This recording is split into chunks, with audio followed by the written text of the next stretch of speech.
الحمد لله رب العالمين والصلاة والسلام على سيد الأنبياء والمرسلين وعلى آله وأصحابه أجمعين.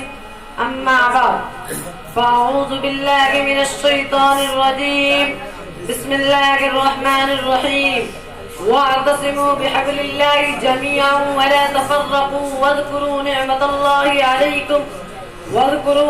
الله عليكم إذ كنتم أعداء فألف بين قلوبكم فأصبحتم بنعمته إخوانا. صدق الله العظيم. ایک ہو جائے تو بن سکتے ہیں خورشید و مبین، ایک ہو جائے تو بن سکتے ہیں خورشید و مبین، ورنہ ان بکھرے ہوئے تاروں سے کیا بات بنے. حضرات گرامی اور سامعین کرام، آج کے اس پرفتن پرآشوب دور میں مسلمانوں کو تباہ و برباد، نیست و نابود کرنے کی سازشیں ہو رہی ہیں. عالمی پیمانہ پر مسلمانوں کے خلاف تحریکیں چلائی جا رہی ہے. ہر ملک، ہر خطہ میں مسلمانوں کے نشیمن کو اجاڑ کر نظر آتش کیا جا رہا ہے. گویا کہ مسلمان ہر طریقے سے ظلم و بربریت کے شکنجے میں جکڑے ہوئے ہیں. ایک ہنگامہ محشر ہو تو اس کو بھولوں، ایک ہنگامہ محشر ہو تو اس کو بھولوں، سینکڑوں باتوں کا رہ رہ کر خیال آتا ہے. لیکن یہ سوال پیدا ہوا کہ آخر مسلمانوں کو اتنے برے انجام دیکھنے کے کیوں ملے. اگر ہم عقل سلیم سے غور و فکر کریں تو یہ بات روز روشن کی طرح عیاں ہو جائے گی کہ ہم نے اپنا عظیم سرمایہ کھو دیا، ہم سے اتحاد و اتفاق کی عظیم پونجی لٹ گئی. حالانکہ ہم کو معلوم ہے کہ اتحاد و اتفاق ایک ایسی عظیم الشان دولت و ثروت ہے کہ جس کو غیر قوموں نے بھی قدر و منزلت کی نظر سے دیکھا.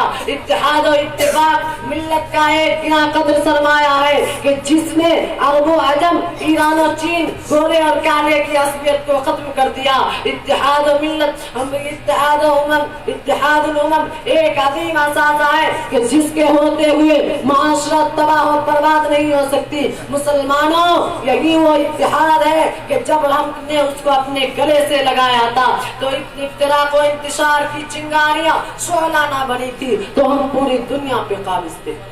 ہمارا ہلالی پر جب بام عروج پر تھا، مشرق تھا مغرب، شمال تھا جنوب، ہماری حکمرانی تھی. صحرا و بیاباں ہمارے زیر مملکت تھے، دریا و سمندر ہمارے زیر نگی تھی، چرند و پرند ہمارے تابع تھے. ہماری شان و شوکت قابل صد افتخار تھی، ہماری عظمت و رفت قابل مبارکباد تھی. کفار و مشرکین ہمارے تذکرے سن کر لرزہ بر اندام ہو جایا کرتے تھے. اسی کو شاعر نے یوں کہا کہ تھی کون سی جگہ پہ سایہ نہ تھا ہمارا، تھی کون سی جگہ پہ سایہ نہ تھا ہمارا. دونوں جہاں میں یارو آباد تھے تو ہم تھے، تعمیر دو جہاں کی بنیاد تھے تو ہم تھے. دیکھا فرق کر آخر نظر پر آئیے کہ کیا قدر تھے تو ہم تھے، نقاد تھے تو ہم تھے.